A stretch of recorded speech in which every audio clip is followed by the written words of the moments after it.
بسم اللہ الرحمن الرحیم۔ السلام علیکم ورحمۃ اللہ وبرکاتہ۔ صدائے لندن کا میزبان درس قرآن انٹرنیشنل پر آپ حضرات کو خوش آمدید کہتا ہے۔ آج اس پروگرام کے جو مہمان ہے وہ میرے لیے بڑی سعادت کی بات ہے، بڑی خوشی کی بات ہے۔ ایک عظیم شخصیت اور تاریخی شخصیت، علمی شخصیت، اور میں سمجھتا ہوں کہ ہمارے ملک کے لیے، عالم اسلام کے لیے سرمایہ کی حیثیت رکھتے ہیں، اور پاکستان کی مشہور اور معروف مسجد گول مسجد جو کہ ڈیفنس میں واقع ہے، اس کے نائب، اس کے سابق خطیب، امام و خطیب حضرت مولانا قاری ہلال صاحب دامت برکاتہم عالیہ میرے ساتھ موجود ہیں۔ میں حضرت کا تہہ دل سے اپنی طرف سے درس قرآن انٹرنیشنل کی طرف سے میں شکریہ ادا کرتا ہوں کہ آج ہمیں انہوں نے وقت دیا۔ حضرت جزاک اللہ، بہت شکریہ، آپ تشریف لائے۔ حضرت ہمارے پاس چونکہ گفتگو بہت زیادہ ہم نے آپ سے کرنی ہے اور بہت ساری باتیں ہمیں معلوم کرنا ہے، تو وقت ظاہر بات ہے اتنا تنگ ہے، ہم چاہتے ہیں کہ پوری زندگی آپ کی جو ہمارے سامنے، ناظرین کے سامنے آئے، کیونکہ آج تک ہمارے سامنے ایک عملی زندگی تو آپ کی سامنے رہی ہے، لیکن جو تاریخ ہے پرانی وہ اس سے ہم واقف نہیں ہیں۔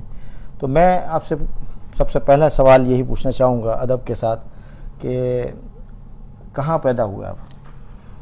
میری پیدائش جو ہے شہر دہلی انڈیا میں ہوئی اور 1942 کے اندر ہوئی۔ اچھا، 1942 کے اندر، اچھا دہلی کے اندر۔ تو آپ پھر تعلیم کا آغاز دہلی میں ہوا، کہاں ہوا آپ کا؟ میں 5 سال کا تھا جب ہم دہلی سے لاہور آئے۔ اچھا، دہلی سے لاہور آ گئے، اور یہاں پر میں نے ابتدائی تعلیم حاصل کی، ناظرہ قرآن پڑھا، اور اس کے بعد پھر ہم یہاں سے کراچی شفٹ ہو گئے۔ اچھا، تو آپ کے والد محترم رحمۃ اللہ تعالیٰ علیہ وہ دلی میں ان کی پیدائش ہوئی تھی؟ یا وہ تو ہم نسل در نسل جو ہے سب دہلی کے رہنے والے ہیں۔ اچھا، تو والد صاحب رحمۃ اللہ تعالیٰ علیہ دینی گھرانے سے، دینی مزاج تھا؟ جی ہاں، ہمارا دینی گھرانہ تھا، اور ہمارے دادا جو ہے بڑے خوشحال گھرانے سے تعلق رکھتے تھے۔ تو والد صاحب بھی جو ہے، ہمارے دادا کو بڑا شوق تھا کہ والد صاحب کو حفظ کرائیں۔ اچھا، حفظ کرائیں۔ ہاں، اچھا، تو والد صاحب کو مختلف اساتذہ کے پاس بھیجا، اور وہ 12-13 سپارے حفظ کرتے تھے، لیکن بیمار ہو جاتے تھے۔ اچھا، اور مکمل نہ کر سکے۔ تو پھر والد صاحب جو ہے یہ سمجھے کہ شاید ان کی صحت ساتھ نہیں دے رہی ہے، تو پھر انہوں نے اپنے بیٹے یعنی ہمارے والد صاحب کو حفظ سے ہٹا کر اور کام میں لگا دیا تھا۔ اچھا اچھا، تو حضرت یہ فرمائیے کہ پاکستان آنے کے بعد، لاہور آنے کے بعد پھر کراچی شفٹ ہو گئے، تو پھر بقیہ جو تعلیم ہے، حفظ آپ نے مکمل لاہور میں کیا یا نہیں؟ میں نے کراچی میں پورا قرآن کریم حفظ کیا، اور دینی تعلیم بھی دارالعلوم بندوری ٹاؤن، جو اب اس کو بندوری ٹاؤن کہتے ہیں، پہلے مدرسہ عربیہ تعلیم القرآن نام تھا اس کا، تو وہاں میں نے دینی تعلیم حاصل کی۔ 8 سال جو ہے مدرسہ میں گزارے، اور بہت ہی محنت سے میں نے پڑھا۔ اور وہ زمانہ تھا مولانا یوسف بندوری صاحب رحمۃ اللہ علیہ جو بانی ہیں اس کے، ان کا دور تھا، اور وہ ابتدائی دور تھا، اور بہت ہی چھوٹا سا مدرسہ تھا۔ ہم اینٹوں پہ بیٹھ کر پڑھتے تھے، اینٹوں پہ بیٹھ کے پڑھتے تھے، اور صرف 2 کمرے تھے۔ وہاں یوسف بندوری رحمۃ اللہ علیہ نے جو ہے وہاں سے تعلیم کا آغاز فرمایا۔ اچھا، تو حفظ آپ نے کن کے پاس کیا تھا؟ میں نے حفظ قاری بدرالدین صاحب رحمۃ اللہ علیہ سے، وہ نابینا تھے، ان سے میں نے حفظ کیا۔ کراچی میں کہاں؟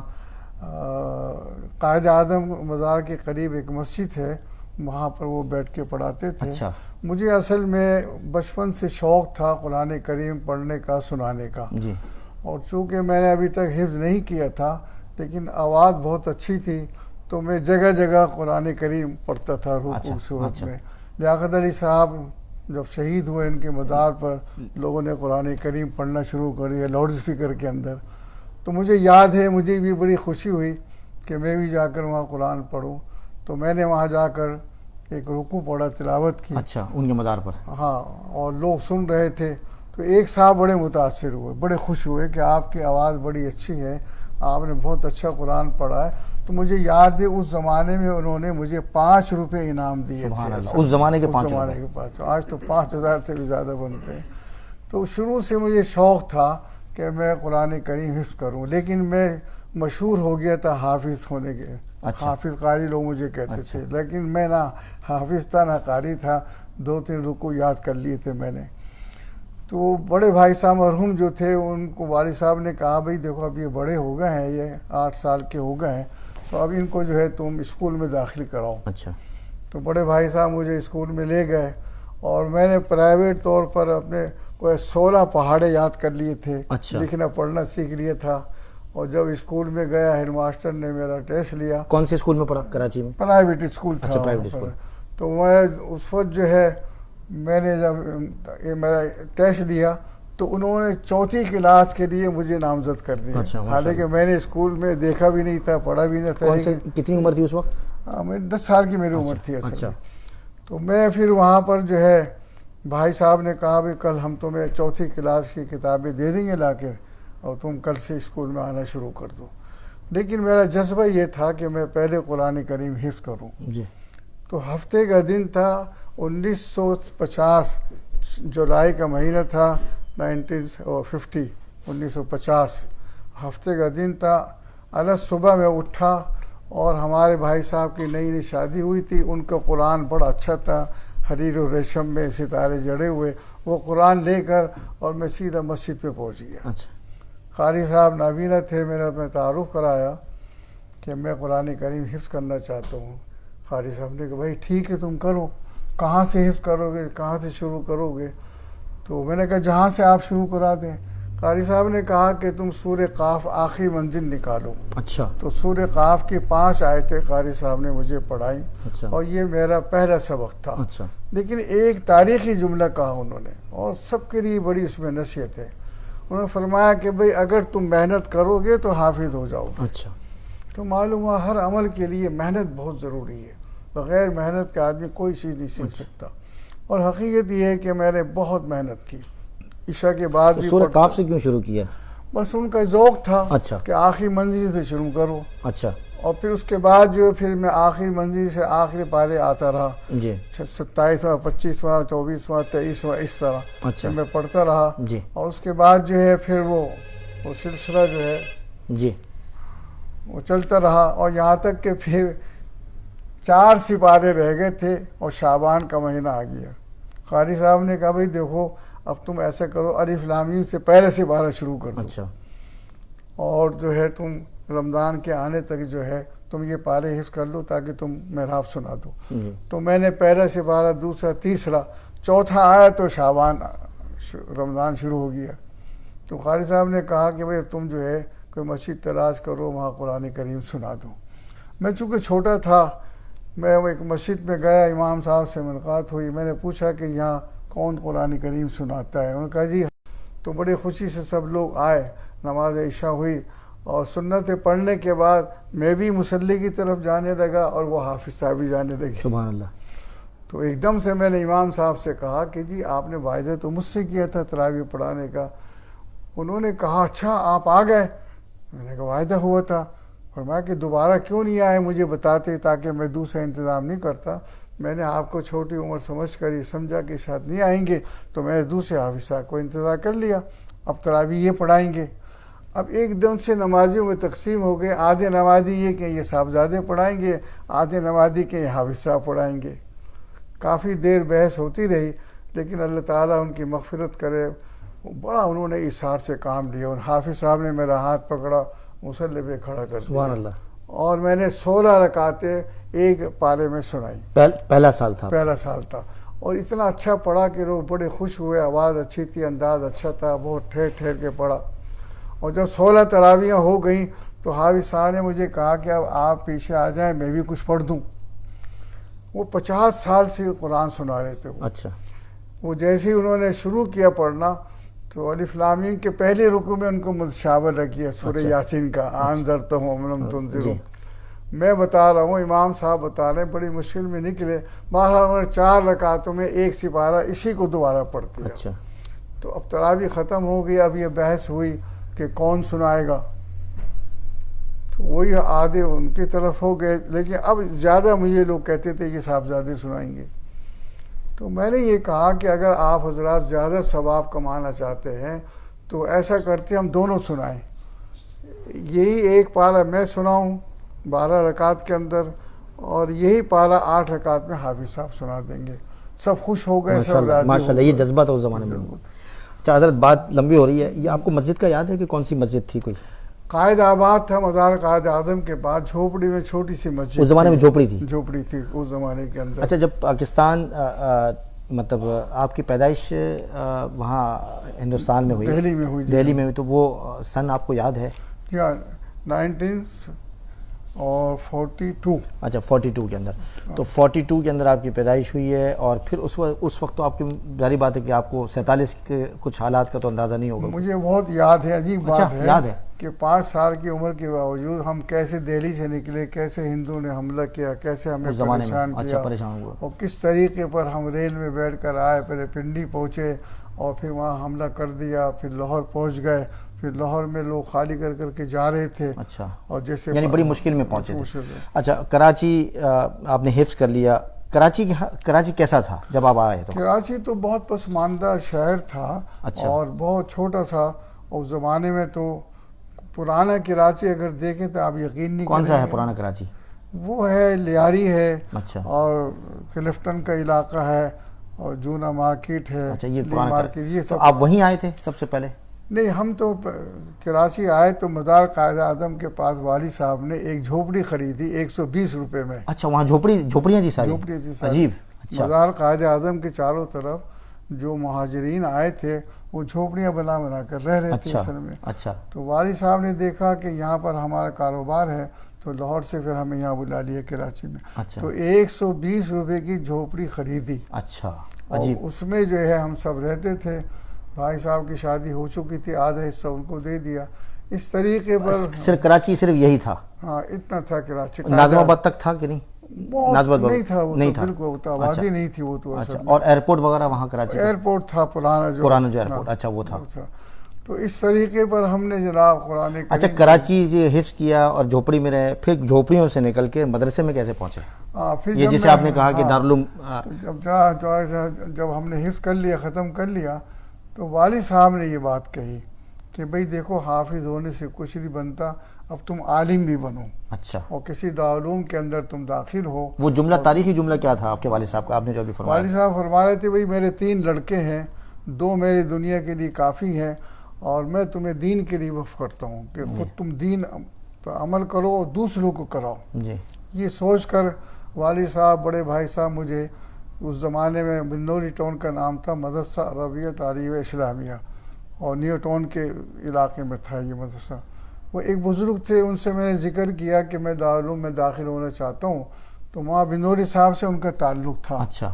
تو وہ مجھے اس مدرسے میں لے گئے. اچھا. اور وہاں لطف اللہ صاحب جو بنوری صاحب کے ساتھ تھے اس مدرسے کے نظام کو چلانے میں، وہ موجود تھے. ان سے بات ہوئی، تو جب تمام چیزیں پوری ہو گئی تو والد صاحب کو میں نے ذکر کیا. والد صاحب، بڑے بھائی صاحب مجھے لے کر آئے. اچھا. اور یہ کہا کہ جب ان کو عالم بنا. کون سے سن میں داخلہ لیا آپ نے بنوری ٹاؤن میں؟ یہ سن 60 کے اندر. 60 کے اندر. تو کتنے طالب علم تھے اس زمانے میں جب آپ؟ مطلب بہت کم تھے. مطلب یہ ہے مدرسہ ہی بہت چھوٹا تھا، کچی زمین تھی، ہم اینٹوں میں بیٹھ. یہ جس طریقے سے بھی دکانیں ہیں، دکانیں وغیرہ کچھ بھی نہیں؟ کچھ نہیں تھا، عمارت بھی نہیں تھی مسجد. اچھا. اور یہ مسجد جو تھی وہ ٹاٹ کی بنی ہوئی تھی اصل میں. اچھا. اور سب بالکل وہاں بنوری صاحب تشریف لائے تھے، تو وہاں کی جو کمیٹی تھی حاجی مجید صاحب، ان سے اجازت لے کے بیٹھ گئے کہ ہم یہاں دارالعلوم بنانا چاہتے ہیں. حضرت نے شروع کر دیا.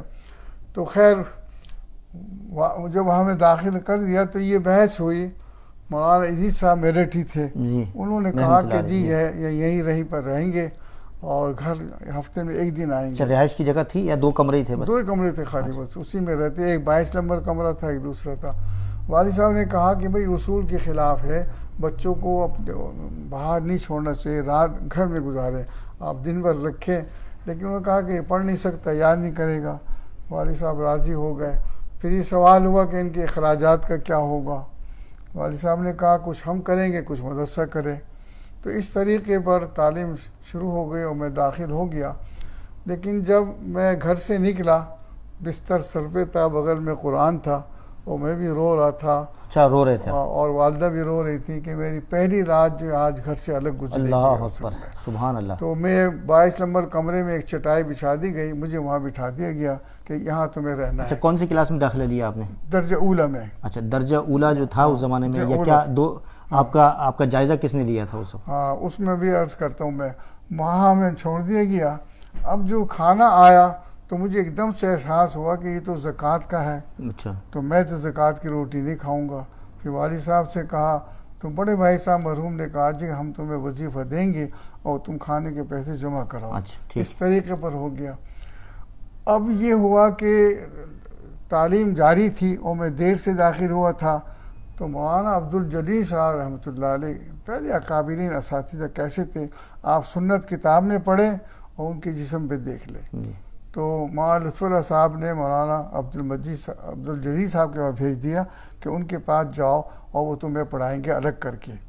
تو میں مولانا کے پاس آیا، وہاں فرمایا کہ بھئی ایک کتاب ہے عربی کی پہلی میزان منشعب، اچھا وہ تم لے آؤ اور کل سے ہم تمہیں پڑھانا شروع کر دیں گے. میں گیا بس میں بیٹھ کر آرام باغ، وہاں پر پرانی کتابوں میں تھے، وہاں سے میں نے غالباً 5 آنے میں وہ کتاب خریدی. 5 آنے میں 5 آنے میں، اور 1 آنا جو ہے کرائے کا دیا بس کا. بس میں بیٹھ کر جب میں نے اس کو کھول کے دیکھا تو وہ گردان صغیر گردان کبیر فالا فالا فارو فالت فال، تو میں تو سر چکرا گیا کہ یار میں کیسے اس کو یاد کروں گا. میں نے اس کو بند کر دیا. اچھا بند کر دیا بس میرے بس کی بات. اچھا بسیں چلتی تھی اس زمانے میں؟ بسیں چلتی تھی، میں بس کا نہیں اس کو یاد کرنا ہے. چونکہ حضرت نے فرمایا تھا، میں کتاب لے کے پہنچا اور حضرت کو دی. میں نے کہا حضرت یہ تو بہت مشکل کتاب ہے، فالا فالو فالو فالت فالنا، یہ میں کیسے یاد کروں. دیکھیے پہلے اساتذہ کتنی حوصلہ افزائی کرتے تھے طلبہ کی، یہ میں بتانے چاہوں گا، اور یہ بڑی اس کے اندر نصیحت ہے. تو مولانا عبدالجلیل صاحب نے فرمایا کہ بھئی دیکھو یہ تو 4 صفحے کی چھوٹی کتاب ہے، تم نے اتنا بڑا قرآن جب حفظ کر لیا تو یہ کتاب تو کچھ بھی تم یاد نہیں کر سکتے. تم حافظ قرآن ہو تو یہ کتاب تو تمہارے لیے بہت آسان ہے. تو اس سے میرا بڑا حوصلہ ہوا، اور پھر میں نے پوری میزان منشعب زبانی یاد کر لی. سبحان اللہ. پرائیویٹ پڑھتا رہا. پھر دوسرے سال جو ہے تعلیم شروع ہوئی، درجے کے لحاظ سے وہاں پڑھنا شروع کیا. وہاں یوسف بندوی صاحب رحمۃ اللہ علیہ فرماتے تھے کہ میں اعلیٰ درجے کے طلبہ کی ایک جماعت تیار کروں جو اچھے عالم بنے، پختہ عالم ہو. اور صحیح تو حضرت جو ہے خود امتحان لیا کرتے تھے. مجھے یاد ہے صرف میر کا امتحان مولانا بنوری صاحب نے خود لیا. اچھا. اور مجھ سے گردان سخت امتحان تھا. ہاں گردان سنی سر میر کی جی. اور مجھے 50 نمبر حضرت نے دیا.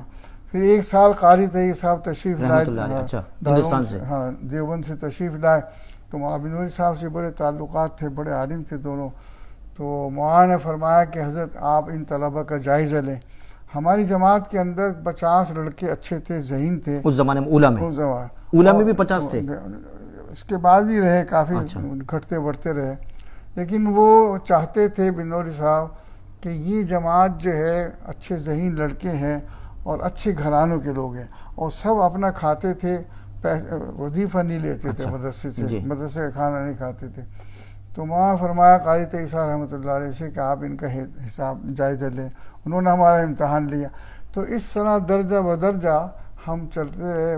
4تھی کلاس تک، درجہ رابعہ تک جو ہے یہ بہت میں نے محنت کی رات. اچھا 2 بات ہے، اس زمانے میں ٹانگے چلتے تھے؟ بس میں بیٹھے آپ ٹانگے میں نہیں بیٹھے، اس لیے مجھے سوال یہ ہے. ہاں بسیں چلتی تھی، ٹانگے بھی چلتے تھے، ٹانگے کثیر چلتے تھے کراچی میں. ٹرین بھی چلتی تھی. اچھا ٹرین بھی چلتی تھی. اچھا دوسرا سوال یہ ہے کہ آپ نے اسکول پڑھا ہی نہیں یا پڑھا تھا؟ اسکول بالکل نہیں میں نے پڑھا، پرائیویٹ داخلہ کرایا تھا، اور 4تھی کلاس کا مجھے کتابیں دی اور میں چھوڑ کر بھائی صاحب سے، والد صاحب سے میں نے کہا کہ میں تو حفظ کر رہا ہوں. اور عجیب بات ہے میں نے کسی کو بتایا بھی نہیں. اور جب میں نے 2 پارے حفظ کر لیے تو والد صاحب نے پوچھا کہ تم صبح صبح کہاں جاتے ہو؟ اچھا. میں نے کہا میں نے حفظ شروع کر دیا ہے. اچھا. کیونکہ وہ حفظ زمانے سے گزر چکے تھے، ان کو معلوم تھا کہ حفظ کرنا کتنا مشکل ہوتا ہے. تو انہوں نے ایک سوال کیا کہ تمہیں حفظ کرنے میں کوئی دشواری تو پیش نہیں آ رہی؟ تو مجھے یاد ہے میرے والد صاحب سے کہا کہ اس سورہ طور کے اندر واغبر آبادوں اور ان المتقین، میں نے کہا یہ متشابہ لگتے ہیں مجھے. بس کہنے ٹھیک ہے محنت کرو گے تو حافظ ہو جاؤ گے. آج اس زمانے میں لوگ کہتے ہیں کہ مدرسے میں وہ لوگ جاتے ہیں کہ جن کا دنیا سے بالکل کوئی تعلق نہیں ہوتا، نہ بالکل ان پڑھ لوگ ہوتے ہیں، غریب لوگ ہوتے ہیں، مطلب جن کا کوئی کام نہیں ہوتا وہ مدرسے میں. تو اس زمانے میں تو آپ جیسے بتا رہے ہیں کہ زیادہ تر مخیر لوگ حضرات نے داخلہ لیا بنیادی، اور خوشحال گھرانے کے لوگ تھے اور بڑے کاروباری لوگ تھے. ان کا اس زمانے میں رجحان تھا مدرسوں کے ساتھ. اور اس زمانے میں اپنے بچوں کو بھیجتے تھے. اچھا 34 سال تک آپ آ گئے رابعہ میں, اس کے بعد پھر جو ہے پھر میرا جذبہ اور بڑھ گیا. مفتی ولی حسن صاحب رحمۃ اللہ علیہ سے اسی زمانے سے تعلق ہے. حضرت بڑی کون سی کتابیں پڑھی ہیں, کن کن سے پڑھی؟ جب ہم دورے کے اندر پہنچے درج رابعہ ثابیہ خامسہ کے اندر اور موقف علی کے اندر پہنچے تو پھر ہم نے ہدایہ مفتی ولی حسن صاحب رحمۃ اللہ علیہ سے پڑھا. حقیقت یہ ہے کہ حضرت کو بڑا عبور حاصل تھا. ہدایہ اگر کوئی پڑھے تو اس زمانے ان سے پڑھنا بڑا ممتاز ہوتا ہے. تو اس طریقے پر ہم مفتی احمد رحمان صاحب رحمۃ اللہ علیہ یہ تو بہت چھوٹے تو اس زمانے ہماری طرح بالکل. اچھا اس زمانے میں پڑھ رہے تھے؟ ہاں پڑھ رہے تھے اصل میں. اچھا تو اس طریقے پر ہم دورے کا سال مکمل ہوا آپ کا؟ منزل بمنزل چلتے رہے. اب موجودہ مولانا عبدالرزاق صاحب سکندر جو ہیں یہ مدینہ یونیورسٹی سے پڑھ کے آئے تھے تو حضرت نے ان کو پہلی جماعت دی, ہماری جماعت دی کہ ان کو عربی زبان سکھاؤ. اچھا ان سے آپ نے پڑھا؟ ہاں مولانا عبدالرزاق صاحب نے ہماری پہلی کلاس پڑھائی. اور عجیب بات یہ ہے کہ انہوں نے جب کتاب لکھی طریقۃ الاسریہ اس میں میرا نام اس میں شامل ہے. اچھا تو وہاں فرمایا قوم یا ہلال اجلس یا ہلال. اچھا وہ آپ کا نام ہے, آپ نے بھی پڑھی؟ ہاں انہی سے پڑھی. دیکھا نا آپ نے؟ جی جی جی. اچھا تو اس میں میرا نام شامل ہے. تو میں نے مولانا سے ہنس کے کہا کہ حضرت جس طرح ہم ترقی کر رہے ہیں آئندہ 7 درجہ ثانیہ میں بھی آپ ہمیں پڑھائیں گے اور بخاری تک ہمارے ساتھ پہنچیں گے. بہرحال اس طریقے پر ہم بڑے کافی تیز لڑکے تھے, بڑے ذہین ہوشیار. مولانا سلیم اللہ صاحب رحمۃ اللہ علیہ نے امتحان لیا ہمارا شرح معنی الاثار کا, اور اسی طرح دوسری جو علم بلاغت کی کتاب ہوتی ہے تو اس میں لڑکوں نے بڑے اچھے نمبر لیے. مولانا سلیم اللہ صاحب نے بنوری صاحب سے کہا کہ جی 2 باتوں میں سے ایک بات ہے, یا تو لڑکے بہت ذہین ہیں یا پھر انہوں نے نقل کی ہے. وہاں فرمایا ایسا تو نہیں ہو سکتا. تو بہت اچھے نمبر دیے تھے. اس زمانے کے جو پڑھے ہوئے ہیں جیسے آپ لوگ ہیں, علم کے اندر رسوخ, پختگی, استعداد, اس زمانے میں وہ بہت مفقود ہے. آہستہ آہستہ جو ہے وہ محنت کی عادت طلبہ سے نکلتی چلی گئی. میں یہ یاد ہے کہ میں رات 1 بجے تک ٹھنڈی ہوا میں, اور جو گیلری بنی ہوئی تھی مسجد کی, وہاں بیٹھ کے پڑھتا تھا تاکہ نیند نہ آ جائے. اچھا اور بڑی محنت کی میں نے الحمدللہ بہت زیادہ. اچھا اب یہ بتائیے کہ حضرت آپ کی تعلیم مکمل ہونے کے بعد آپ نے کس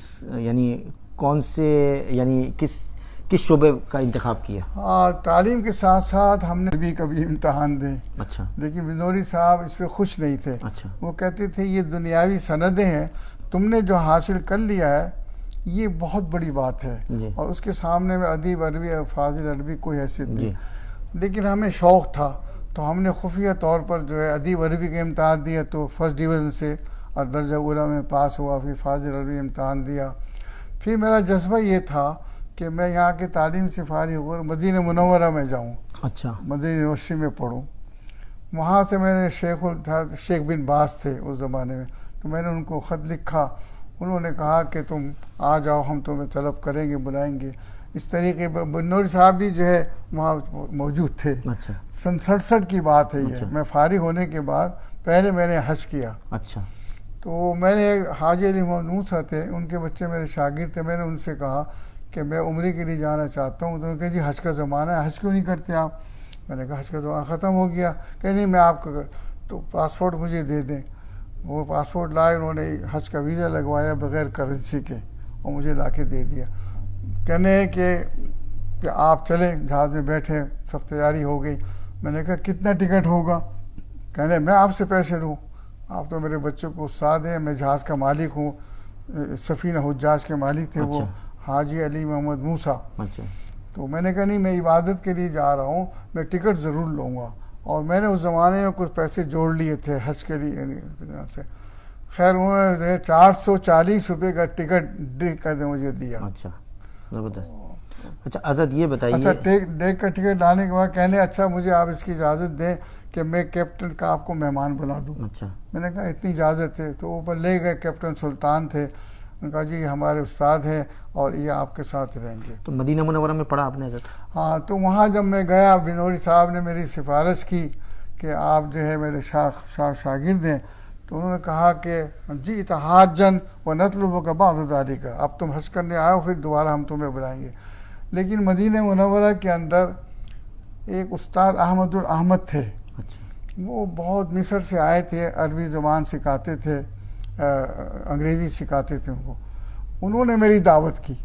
قاری بشیر صاحب میں ان کا مہمان تھا، معلوم ہے قاری بشیر صاحب؟ جی میں سمجھ گیا جی. ہاں ان کا مہمان تھا میں، تو وہ دعوت میں مجھے لے گئے، تو ہماری ان سے بات چیت ہوئی تو بڑے خوش ہوئے. میں نے کہا انا اريد ان التحق بجامعۃ الازہر، تو وہ کہنے لگے کیوں تم داخلہ چاہتے ہو؟ میں نے کہا کہ اتکلم لغۃ العربیہ جیدا واتخصص فی اللغۃ العربیہ، کہ میں سے تو انہوں نے کہا نہیں انت تعرف کل شیء، انت تعرف لغۃ العربیہ، تم جو ہے وہاں جانی. تو کہہ رہے مدینہ منورہ. پھر اس زبان سے ایک جملہ نکلا کہ ازہر شریف جو ہے وہاں سے لڑکے جاتے ہیں تو تبدیل ہو جاتے ہیں، داڑھی موڑ لیتے ہیں، کوٹ پتلون پہنتے ہیں. تو انی لا احب الازہر، اس پہ استاد ناراض ہو گئے کہ کیف لا تحب الازہر، میں اس کے مقابلے مدینہ یونیورسٹی میں جانا چاہتا ہوں. ہماری ان سے بحث ہو گئی. استاد نے کہا کہ یا ہلال ان الاسلام فی القلب لیس فی اللحیہ. اچھا تو میں چونکہ بہت چھوٹا تھا تو میں نے بڑے ادب سے کہا عفوا یا استاد سماحا انا اقول لک شیئا این الحیا. استاد ایک دم سے کہاں ہے حیا؟ میں کہا الحیا فی القلب. میں نے کہا لما تلبسون الملابس ان کان الحیا فی القلب زبردست، لا حاجت الی اللباس، لباس کی ضرورت نہیں ہے. لیکن کان الاسلام فی القلب یرا یظہر بلحیتی و باسلامی. استاد بڑے خوش ہو گئے، بڑے متاثر ہو گئے، بہت خوش ہوئے.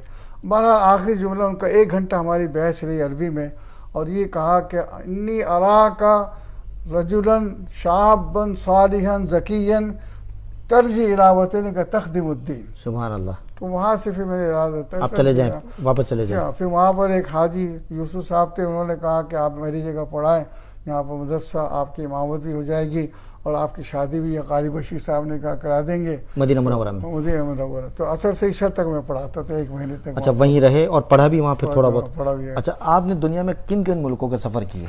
میں نے کینیڈا سے لے کر اور جاپان تک، امریکہ، افریقہ، مصر، ملیشیا اور اسی طرح ابو ظہبی. کس لیے سفر ہوتا تھا؟ تبلیغی؟ یہ خارج ہے، لوگ مجھے بلاتے تھے، مختلف کانفرنس ہوتی تھی، مختلف پروگرام ہوتے تھے، اس میں جاتا تھا.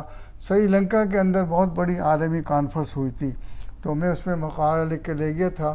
وہ مقالہ اسلام آباد یونیورسٹی والوں نے شائع کیا ہے احادیث کے اوپر، بہت اچھا مقالہ ہے. امریکہ کے 20 کتابیں جو میں نے لکھی ہیں مختلف موضوعات کے اوپر. 20 کتابیں لکھی ہیں. اچھا فرید حج وغیرہ یہ ہے، اور اسی طرح دوسری کتابیں.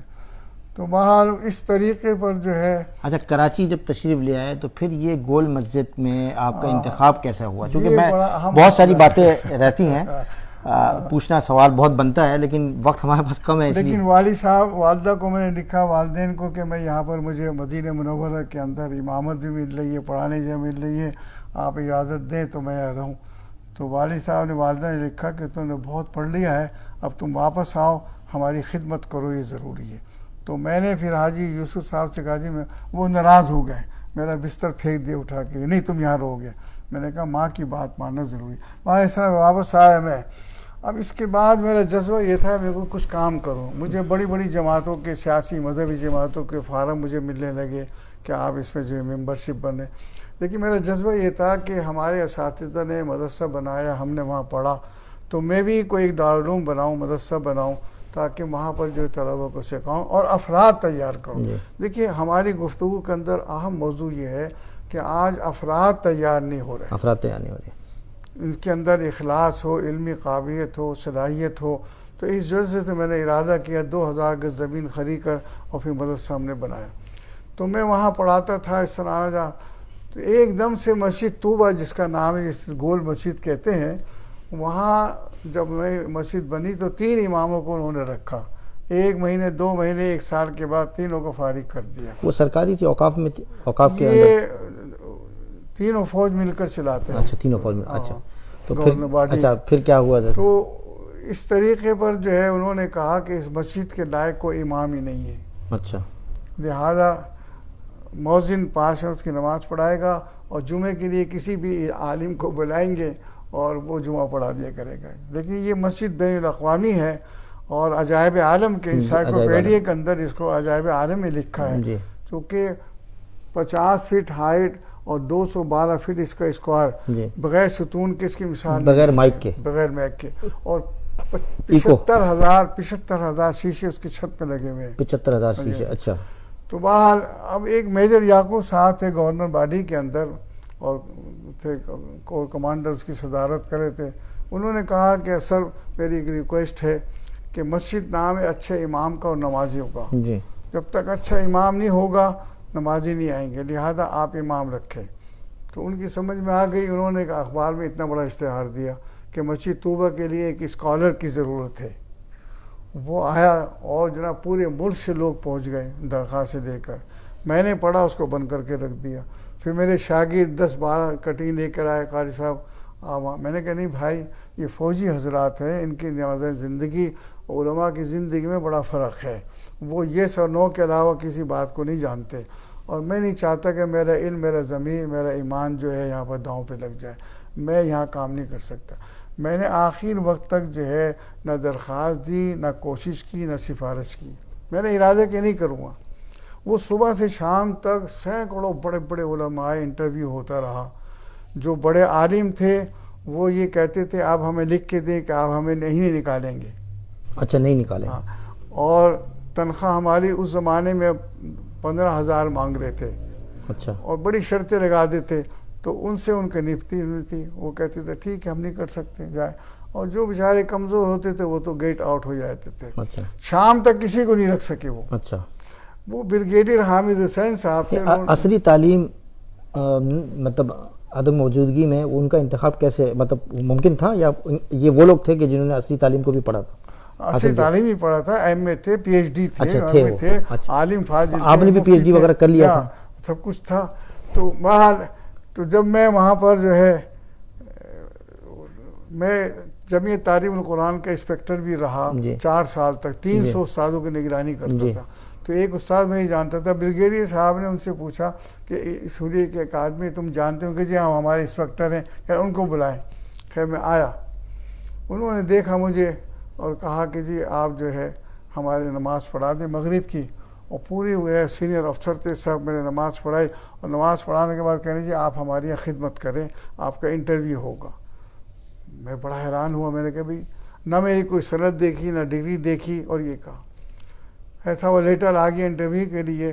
19 کوشچن جو ہے اسلامک آئیڈیالوجی پر وہ لکھ کے لائے تھے وہ, اور میرے سامنے کھول کے رکھ دیا.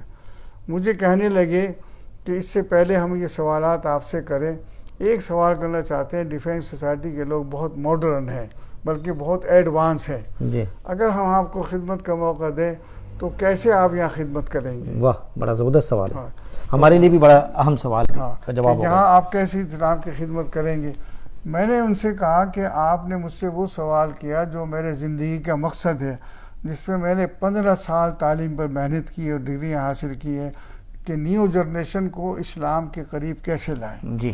میں نے کہا آج کے دور کے اندر نہ تو چرچ کی سختی ہے جس سے عیسائی مذہب چرچ کے اندر محدود ہو کر رہ گیا, اور نہ اسلام کا خانقاہ نظام ہے کہ وہ خانقاہ کے 4 دیوارے میں محدود ہو کر رہ گیا. اسلام عالمگیر مذہب ہے. زندگی کے میں 20 منٹ تک ان سے تقریر کرتا رہا. اچھا. اور وہ یور رائٹ, ویری نائس کرتے رہے. اچھا. اور اس کے بعد انہوں نے پرچہ رپیٹ کر مجھے دے دیا. اب آپ سے کسی سوال کی ضرورت نہیں ہے. اچھا. نو صاحب. اب اس کے بعد جو ہے ہمارا اپائنٹمنٹ کا درجہ ہے. تو گورنر باڈی میٹنگ ہو رہی تھی. مجھے کہا کہ آپ 11 بجے آ جائیں. ہمارے چیئرمین ایئر مارشل صاحب احمد صاحب, وہ آپ کو جو ہے قرآن کریم سنیں گے, کچھ سوال کریں گے. تو 11 بجے کا ٹائم دیا. میں 11:15 بجے وہاں پہنچ گیا. ان کی میٹنگ ہو رہی تھی. پوری فوج موجود تھی, 3 فوجیں, جنرل اور ایئر کموڈور اور مارشل اور یہ سب لوگ بیٹھے ہوئے. تو میں پہنچ گیا میرے صاحب کے بعد ریسیپشن کے اوپر. میں نے جی مجھے بلایا, کہ نہیں جی آپ بیٹھ جائیں. تو میں نے کہا 11 تو بج گئے. میں اصل میں ہر چیز کو چاہتا تھا کہ میں یہاں نہ آؤں, لیکن اللہ کا فیصلہ یہ تھا کہ تمہیں یہاں کام کرنا ہے. تو 11:15 بج گئے. میں نے میجر صاحب سے کہا کہ بھئی مجھے 11 بجے بلایا تھا, اور فوجی نظام کے اندر وقت کی پابندی بہت ہوتی ہے, تو کم از کم اتنا تو کر دو کہ میں آ گیا. ایسے نہیں وہی سمجھ رہا ہوں کہ میں آیا نہیں, میں تو 11 بجے سے پہلے آ گیا. کہہ رہی جی میں تو اندر جا ہی نہیں سکتا, اور اگر آپ چلے گئے میری نوکری خطرے میں پڑ جائے گی. خدا کے لیے مجھ پہ رحم کریں, آپ بیٹھے رہے, ابھی بلائیں گے. 11:20 پر جناب وہ گھنٹی بجی, مجھے اندر بلایا. سامنے ایئر مارشل پوری فوج بیٹھی ہوئی تھی. تو انہوں نے کہا کہ قاری صاحب تھوڑا قرآن سنا دیں. میں نے ان کو سنایا, اور فوراً انہوں نے آرڈر کر دیا کہ اپائنٹمنٹ لیٹر ان کو دے دیں. تو اس طرح ہمارا تقرر ہوا. کتنے سال پڑھا ہے؟ 30 سال تک وہاں نماز پڑھائی. تراویح بھی پڑھاتے رہے؟ تراویح پڑھاتا رہا, خلاصہ بیان کرتا رہا روز. اور بڑا اجتماع ہوتا تھا, درس قرآن بھی ہوتا تھا اتوار کے دن. اور آپ کے میں نے ایک دفعہ مجھے یاد ہے کہ میں نے شبینہ بھی ہوتا تھا. شبینہ یہ بہت زور, میں نے ایک دفعہ شبینہ میں شرکت کی تھی, پڑھائی. میں آپ کو بتاؤں کہ اب جو میرا اپائنٹمنٹ لیٹر آیا جی, تو اس میں پہلی شرط یہ تھی کہ وداؤٹ اینی ریزن, بغیر کسی وجہ کے آپ کو جب چاہے گی سوسائٹی نکال سکتی ہے. ٹھیک ہے. دوسری شرط یہ تھی کہ آپ 3 مہینے کے لیے ٹیمپریری کام کریں گے. جی. تیسرا یہ 500 روپے آپ کی تنخواہ ہوگی. جی. اور 50 روپے سالانہ ترقی ہوگی. میں نے اس کو پڑھا تو بڑا حیران ہوا. میں والد صاحب سے مشورہ کیا. والد صاحب ماشاءاللہ بہت جہاں تھے, بڑے پڑھے لکھے تھے. 96 سال کی عمر میں ان کا انتقال ہوا. تو والد صاحب نے کہا بھائی دیکھو, نہ تم نے سفارش کی نہ درخواست دی, زبردستی بریگیڈیئر صاحب نے تمہیں بلایا ہے, لہٰذا تم دین کی خدمت کرو, جب تک اللہ کا حکم ہوگا دین کی خدمت کرتے رہو گے.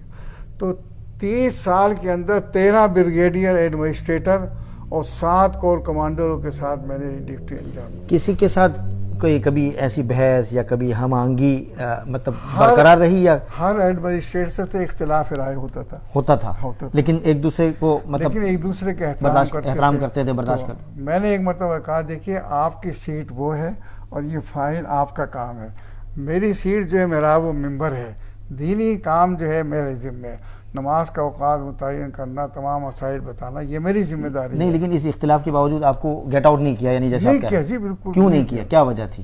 اصل میں وہاں پر الحمدللہ میں نے بہت کام کیا. کلیۃ العربیہ قائم کیا, شیخ الازہر کو بلایا, اور پھر جناب کوئی مطالبہ نہیں کیا, کوئی سفارش نہیں کی, اپنا کام کرتا رہا. اثر سے عشاء تک حفظ کراتا تھا بچوں کو, 70 بچوں کو. 70 بچوں, ان میں بڑے بڑے یہ کمانڈروں کے بیٹے, اور آج بڑے بڑے ڈاکٹر انجینئر. تو اس واسطے سے میری کارکردگی بہت اچھی تھی, اور کبھی بھی میں نے کوئی درخواست نہیں دی میری تنخواہ بڑھاؤ یا مجھے گھر دو فلاں کرو, کچھ نہیں کیا. بہرحال لمبی بات ہے. تو ایک مرتبہ یہ ہوا کہ جناب جنرل نیازی صاحب ہیں نا, جو ہدایت اللہ نیازی, جو ایڈمنسٹریٹر تھے اس زمانے میں, تو ان کی ترقی ہو کر وہ میجر جنرل ہو گئے وہ. تو لوگ گئے ان کو مبارکباد دینے کے لیے. تو دفتر کے افسروں نے کہا جی قاری صاحب آپ بھی جائیں مبارکباد دینے. میں نے کہا بھائی میں وقت ہوگا چلے جاؤں گا, کوئی ضروری نہیں ہے, اور میرا اس طرح جانا جو ہے مناسب نہیں ہے. اور وہ ایسے ہی نماز میں آتے ہیں. تو ایک دم سے ان کا فون آیا, قاری صاحب آپ آ جائیں. گاڑی بھیج دی, کہنے یہ میرے پاس تحفے تحائف آ رہے ہیں, یہ میرے لینا جائز ہے یا ناجائز ہے؟ میں نے کہا ناجائز ہے. یہ بات کہنا بہت مشکل ہوتی ہے, بریگیڈیئر کے سامنے ایک جونیئر یہ بات نہیں کہہ سکتا. لیکن میں نے کہا میں نے پہلے دن اسے کہا تھا کہ میں امام خطیب نہیں ہوں, میں خدمت کرنے آؤں یہاں پر, لہٰذا میں نہ تنخواہ چاہتا ہوں نہ کچھ کوئی رعایت نہیں چاہتا آپ سے. تو وہ کہنے لگے آپ نے تو حدیث کے خلاف کہہ دی, حدیث آتی ہے تحادو تحابو, کہ ہدیہ دو اس سے محبت ہوتی ہے. میں نے کہا میں نے بھی حدیث ہی کے مطابق آپ سے یہ عرض کیا ہے کہ آپ کے لیے لینا جائز نہیں. کہنے بتاؤ وہ کون سی حدیث ہے؟ تو میں نے واقعہ بتایا. حضور صلی اللہ علیہ وسلم نے ایک زکوٰۃ کا نظام قائم فرمایا, تو اس کے لیے محصل زکوٰۃ مقرر فرمایا, زکوٰۃ وصول کرنے والے. تو ایک صحابی آئے, زکوٰۃ کا مال لائے, اور ایک اونٹ کا بچہ جو سنہری ہوتا ہے, سرخ رنگ کا, بہت قیمتی سمجھا جاتا ہے, اس کو الگ رکھ دیا, کھڑا کر دیا. آپ نے فرمایا یہ کس کا ہے؟ تو انہوں نے عرض کیا یا رسول اللہ یہ مجھے ہدیہ دیا ہے. تو آپ اتنے ناراض ہو گئے, فرمایا اگر تو اپنی ماں کے گھر بیٹھتا تو کیا تو تب بھی تو یہ ہدیہ ملتا؟ فرمایا اس اونٹ کے بچے کو بھی بیت المال میں داخل کرو. سبحان اللہ. تو ہدایت اللہ نیازی صاحب نے سنتے ہی گھنٹی بجائی اور یہ کہا کہ سارے ہدیے واپس کرو. کیسی ایمانداری ہاں اس زمانے کی. سارے ہدیے واپس. نیازی صاحب ابھی حیات ہیں یا ابھی اسلام آباد میں ہے وہ؟ اچھا. تو ابھی واپس کر دیں اور کوئی ہدیہ قبول نہ کریں. تو جب ان کا غصہ ٹھنڈا ہو گیا تو اب میں نے ان کو سمجھایا. میں نے دیکھے اللہ کے رسول نے جو بات فرمائی ہے بڑی حکمت ہے اس کے اندر. اگر آپ ایک شخص کی ایک گھڑی 1,00,000 روپے کی لے لیتے ہیں اور پھر 4 دن کے بعد وہ فائل آپ کے سامنے رکھ دیتا ہے اور آپ سے وہ بغیر جو کہ اتھرائز نہیں ہے وہ سائن کرانا چاہتا ہے, وہ اس کا مستحق نہیں ہے, فائل میں جو پلاٹ ہے اس کا حصہ نہیں ہے, لیکن وہ سمجھتا ہے میں نے آپ کو 1,00,000 کی گھڑی دی ہے اور آپ ضرور رعایت کے اندر سائن کر دیں گے اور میں پلاٹ کا مالک بن جاؤں گا. تو میں نے کہا جب وہ فائل آپ کے سامنے آئے گا تو کبھی آپ گھڑی کو ایسے دیکھیں گے، میں ایسے کہا، کبھی آپ گھڑی کو دیکھیں گے، کبھی فائل کو دیکھیں گے، تو اس وقت کیا فیصلہ کریں گے آپ؟ تو سمجھ گئے کہ ہاں یہ بات، یعنی اس زمانے میں رشوت کا مطلب رجحان نہیں تھا اتنا زیادہ. اچھا حضرت، وقت ہمارے پاس بہت کم ہے، بہت کچھ سننا چاہ رہا ہوں، اور بڑی معلومات اور بڑی تاریخی باتیں آپ نے عرض کی ہیں، فرمایا ہے آپ نے. تو حضرت یہ مجھے یہ ارشاد فرمائیں کہ کراچی کا ماحول کس طرح تھا؟ امن؟ دیکھیے کراچی کا ماحول جو ہے اس زمانے میں، اس زمانے کے اندر تو بہت ہی پرامن تھا، بڑی محبت تھی، بڑی اخلاص تھا، آبادی بہت کم تھی، اور اس زمانے کے حاکم بھی اچھے تھے. وہ تمام رشوت اور بے ایمانی اور فریب کاری، دھوکہ، یہ سب نہیں تھے، اور بڑا امن تھا اصل میں. لیکن جو آبادی بڑھتی چلی گئی اور حکمرانوں کی دلچسپی کم ہوتی گئی یا ان کے مفادات اس میں آتے گئے، اس کے ساتھ ہی جرائم، خالیہ، تمام چیزیں، پھر سیاسی جماعتیں بنی، پھر مذہبی جماعتیں بنی، اختلاف مذہبی پیدا ہو گیا، آپس میں جھگڑے شروع ہو گئے، اور یہاں تک کہ پھر سوا صحابہ اور دوسری طرح طالبان اور ایم کے ایم، یہ جماعتیں بنی، اور ان کے اختلافات نے کراچی کے نظام کو درہم برہم کر کے رکھ دیا. اچھا حضرت، دو سوال آپ سے مجھے پوچھنے ہیں. ان دو سوالوں میں ایک تو یہ کہ ختم نبوت کے حوالے سے کوئی آپ نے حضرت بن نوری کے ساتھ وقت گزارا ہے تو تحریک کے حوالے سے ذرا بتائیں. اصل میں ایک جگہ درس قرآن ہوتا تھا، سینئر وکیل تھے سپریم کورٹ کے ظفر علی خان صاحب، وہاں درس قرآن ہمارا ہوا 6 سال تک کراچی میں، اور نیا میں فارغ ہوا تھا، اور 10-20 تفسیریں پڑھ کے جاتا تھا. جی. اس میں بہت سینئر افسر بھی آتے تھے. جی. ایک صاحب آتے تھے بہت اپ ٹو ڈیٹ، بڑے کافی، وہ بھی ان کے دوست تھے جن کے گھر میں درس ہوتا تھا. جی. تو جب 22ویں پارے میں پہنچے، خاتم النبی کا مسئلہ آیا، جب میں نے اس کو بیان کیا تو ان کے کان کھڑے ہو گئے ایک دم سے. جی. وہ قادیانی تھے اصل میں. اچھا. لیکن ان سے ان کی دوستی تھی. خیر اس وقت تو کچھ نہیں بولے، چونکہ کافی لوگ بیٹھے ہوئے تھے. درس کے بعد میرے قریب آئے، کہنے میں آپ سے کچھ سوالات کرنا چاہتا ہوں، آپ نے جو ختم نبوت کا مسئلہ پیش کیا ہے. میں نے کہا ٹھیک ہے، آپ لکھ کے بتا دیں، میں اس کا جواب دوں گا. تو وہ لکھ کے لائے، میں نے اس کا جواب لکھا، پھر اس کا جواب لکھا، پھر انہیں ربوہ بھیج دیا، اور اس طرح خط و کتابت ہوئی. اور ہم نے ان کو جو ہے اچھی طرح سمجھا دیا کہ ختم نبوت کا تصور اسلام کا بنیادی تصور ہے، اور اسلامی عقائد میں شامل ہے. اگر آپ اس سے انحراف کریں گے اور اللہ کے رسول کے بعد کسی کو نبی مانیں گے تو آپ اسلام سے خارج ہو جائیں گے. پھر میں نے ان کو انفرادی طور پر مذاق میں دوستانہ ماحول سے، پھر درس کے بعد مجھ سے ملنے لگے. میں نے کہا دیکھیں، نبوت اور رسالت، نبی رسول تو بہت بڑی ذات اقدس ہے. ایک عام صالح آدمی جو نیک، جس کو آپ کہتے ہیں، اگر وہ جھوٹ بولے تو کتنا لوگ برا سمجھیں گے اس کو، کریں گے آپ سب. میں نے کہا آپ جس کو نبی کہتے ہیں اس نے کتنے جھوٹ بولے، کتنے دعوے کیے، اور عشق مجازی کا اس نے ڈھونگ رچایا، اور جس عورت سے اس نے محبت کا اظہار کیا، جتنا اظہار کرتے تھے وہ اتنی نفرت کرتی تھی. اور یہاں تک کہ آپ کے مرزا صاحب جو ہے آخری وقت انتقال کہاں ہوا مجھے بتائیں. تو یہ تو نبوت کے علامات نہیں ہیں اصل میں، وہ تو عام انسان بھی نہیں ہے اصل میں. تو اس واسطے سے کسی صورت کے اندر مرزا غلام احمد قادیانی کو نبی ماننا یا ان کو حضور صلی اللہ علیہ وسلم کا سایہ سمجھنا، چونکہ دو جماعتیں ہو گئی تھیں، ایک لاہوری جماعت اور ایک دوسری جماعت. تو جو نبی مانتے تھے لاہوری جماعت والے، ان کو نائب مانتے تھے. میں نے کہا ہر صورت کے اندر اب نبوت کا دروازہ بند ہو گیا. امام بخاری کی حدیث سے فرمایا کہ نبوت جو ہے ایک عمارت کا نام ہے، ہر نبی آتا رہا، اینٹ لگتی رہی. بخاری کی حدیث ہے، فرمایا میں آخری اینٹ ہوں، اور نبوت کا دروازہ بند ہو گیا. اچھا، آخری حضرت سوال آپ سے، بالکل فائنل سوال یہ ہے کہ وہ اگر کوئی حفظ کرنا چاہتا ہے یا مدرسے میں تعلیم حاصل کرنا چاہتا ہے تو اس کے والدین کے لیے کیا مطلب میزان ہے، یا کیا ان کو کس چیز پر مطلب نظر ہونی چاہیے کہ اولاد کے اندر کتنی استعداد ہے؟ کہ آپ کیا سمجھتے ہیں؟ نہیں، آپ کا یہ سوال بڑا اہم ہے. میں 20 سال سے گلاس کو آتا ہوں، تراویح پڑھاتا ہوں. کتنے سال سے تراویح پڑھا رہے ہیں؟ 20 سال سے ٹوٹل پوری. اور 60 سال ہو گئے تراویح پڑھاتے ہوئے، کوئی ناغہ نہیں ہوا؟ کوئی ناغہ نہیں. 60 سال سے تراویح پڑھا رہا ہوں، لیکن 20 سال سے گلاسوں میں پڑھا رہا ہوں. اچھا. تو وہاں سینٹرل مسجد ہے، وہاں تقریر ہوتی ہے 27 شب میں، کوئی 3-4 ہزار آدمی ہوتے ہیں، عورتیں وغیرہ. تو تو ہر موضوع پہ تقریر ہوتی رہی. تو ایک مرتبہ میں نے یہ کہا کہ میں یہ دیکھ رہا ہوں گلاسکو کے اندر اور لندن دوسرے علاقوں میں کہ والدین کو بڑا شوق ہے حفظ کرائے. جی.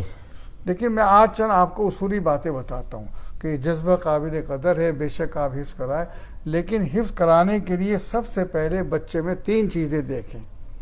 سب سے پہلے دیکھیں اس کا حافظہ اچھا ہے نہیں ہے. اور اس کی علامت کیسے پہچانیں گے آپ؟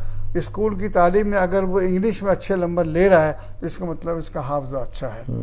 اور اس کے بعد اس کی جو ہے آواز اچھی ہونی چاہیے. جو قرآن کریم پڑھنے میں آواز کا اچھا ہونا بہت ضروری ہے. جو حضور نے فرمایا زین القرآن باصواتکم، قرآن کو تم زینت دو اپنے آوازوں کے ساتھ. تیسری بات یہ ہے کہ اس کو ذاتی شوق ہونا چاہیے، میلان ہونا چاہیے. اور چوتھی بات یہ کہ والدین اس اپنے لڑکے سے زیادہ خود اس پہ محنت کرائے. اگر استاد کے پاس 4 گھنٹے پڑھ کے آ رہا ہے تو اس والدین 6 گھنٹے اس کے ساتھ محنت کرائیں. تو ذہین ہو، حافظہ اس کا اچھا ہو، آواز اچھی ہو، شوق ہو. اور والدین، اس میں میں نے کتاب بھی لکھی ہے جس اور وہ جرت والی بات بے باکی بھی ہو بات کرنے میں، وہ الگ بات ہے. اچھا جی وہ بھی بتائیے. حافظ کے مطابق بتا رہا ہوں. تو یہ جو میں نے اس پہ کتاب بھی لکھی ہے، عربی کے اندر ترجمہ، جامعہ ازہر کے استاد نے اس کا عربی میں ترجمہ کیا، کیف یحفظ القرآن الکریم، حفاظت کیسے کی کتاب لکھی ہے میں نے. اردو میں بھی ہے قرآن حفظ کرنے کا آسان قاعدہ. تو جب میں نے یہ بیان کیا میں نے کہا اس سے آپ یہ دیکھیں ایسے بچے کا انتخاب کریں جس کا حافظہ اچھا ہو اور پھر وہ اس کو شوق ہو، پھر آپ محنت کرائیں، آواز اچھی رہتی، تو یہ حفظ کے قابل ہے. میں نے کہا حفظ کرانے کے بعد پھر اس کا جائزہ لیں کہ یہ دنیاوی کام میں زیادہ دلچسپی رکھتا ہے یا یہ کہ پھر وہ عالم بنے اس کے اندر، تو اس کا جائزہ لیں. اگر آپ دیکھتے ہیں کہ نہیں یہ حافظ کے ساتھ ساتھ عالم بھی بنے گا تو پھر 4 چیزیں اس میں دیکھیں. پہلی شرط یہ ہے کہ اس کے اندر ذکاوت ہو، ذہین ہو، کہ ہر بات کو وہ صحیح طریقے پر پیش کر سکے. میں نے کہا آپ کیسے پہچانیں گے؟ میں نے کہا اس کے اسکول کی کاپیوں میں دیکھیں، اگر میتھ کے اندر زیادہ نمبر آتے ہیں اس کا مطلب ہے ذہین ہے، اس کو آپ لگائیں. دوسرے اس کے اندر پاور آف اسپیکنگ ہو، بولنے کی صلاحیت ہو. تیسرے یہ کہ اس کے اندر جرت ہو. چوتھے یہ کسی سے متاثر نہ ہو.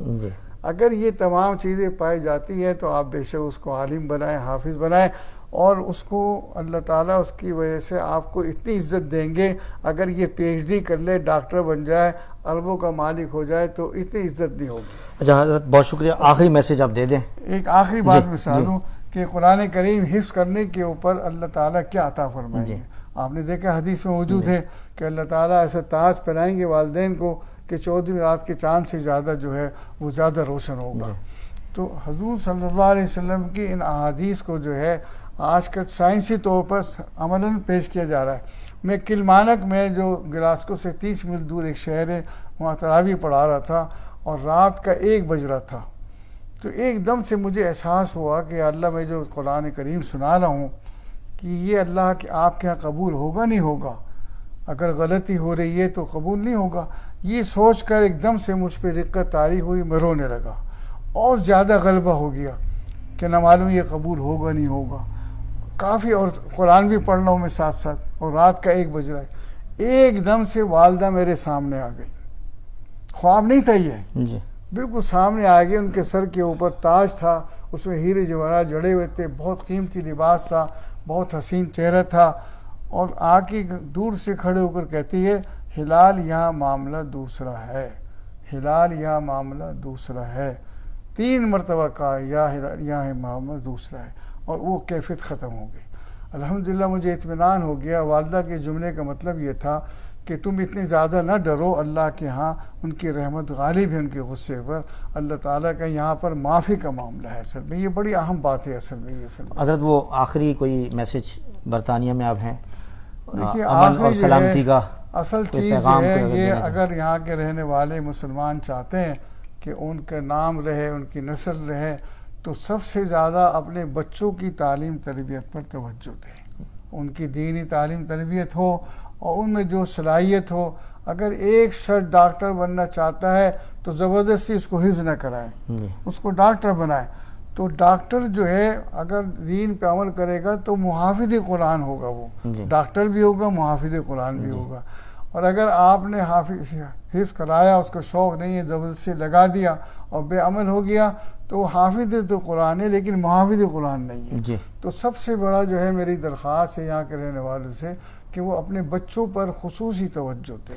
امن اور سلامتی کے حوالے سے کوئی اس وقت پوری دنیا میں ایک سیکورٹی تھریٹ ہے، پاکستان ہو یا یہاں دیکھیے ہو؟ اس کی وجہ تو آج تو اللہ نے 21ویں صدی میں نیوزی لینڈ کی وزیر اعظم سے جو جملہ کہلوایا عالمی سطح پر کہ اسلام جو ہے سلامتی کا دین ہے، اس نے یہ کہا کہ اسلام کا پہلا کلمہ جو السلام علیکم ہے. لہذا اس نے اپنے ملک کے اندر اذان بھی شروع کرائی اور جمعہ بھی کرایا اور خود شریک ہوتی رہی. تو اسلام جو ہے دہشت گردی کا نام نہیں ہے، جی. جھگڑے کا نام نہیں ہے، اختلاف کا نام اچھا نہیں. کچھ لوگ کہہ رہے ہیں حضرت کہ دہشت گردی کا فتویٰ ہم نے دیا ہے، یعنی آج کل کے بعض ایسے لوگ ہیں، تو دہشت گردی کا فتویٰ کیا علماء دیوبند نے نہیں دیا؟ نہیں، اس کسی کے نے خلاف، بھی دہشت گردی کے خلاف کسی نے نہیں دیا. یہ اس سے بڑھ کر نہیں، شہادت دہشت گردی کے خلاف فتوی تو ہمارے علماء کرام سب نے دیا نا، سب نے دیا. لیکن اس کو جائز کسی نے قرار ہاں، نہیں دہشت گردی کو کسی نے جائز. اب دیکھیے شریف راحل صاحب تھے، چیف آف آرمی کے چیف تھے نا، جی جنرل راحل شریف. جی. انہوں نے عالمی سطح پر یہ بات کہی تھی کہ ہم نے پوری انکوائری کر لی ہے، کسی مدرسے سے کوئی دہشت گرد نہیں پکڑا گیا. اچھا. یہ بہت بڑی شہادت ہے اصل جی. میں. تو ہمارے مدارس دین کے قلعے ہیں اور دین سکھایا جاتا ہے، اخلاق سکھایا جاتا ہے، محبت سکھائی جاتی ہے اور دعوت و تبلیغ کے کام سے جو ہے تمام عالم کے اندر عمل قائم ہے. اچھا حضرت، بہت بہت شکریہ. بہت کچھ سننے کو دل چاہ رہا ہے اور بہت تاریخی گوشے، اور آپ نے بالکل کہتے ہیں کہ ہم نے وہ پرانے زمانے میں ہمیں پہنچا دیا. تو میں بہت بہت مشکور ہوں. انشاءاللہ آئندہ بھی ہم آپ سے تاریخی حوالے سے گفتگو کریں گے. ناظرین، آپ کا میزبان سہیل بابا درس قرآن انٹرنیشنل کی طرف سے آپ کو اجازت چاہتا ہے، اور خاص طور پر یہ جو ویڈیوز اگر آپ دیکھ رہے ہیں تو آپ سے گزارش ہے کہ اس کو ضرور شیئر کریں اور اس کو پسند فرمائیں. جزاک اللہ. السلام علیکم ورحمۃ اللہ وبرکاتہ.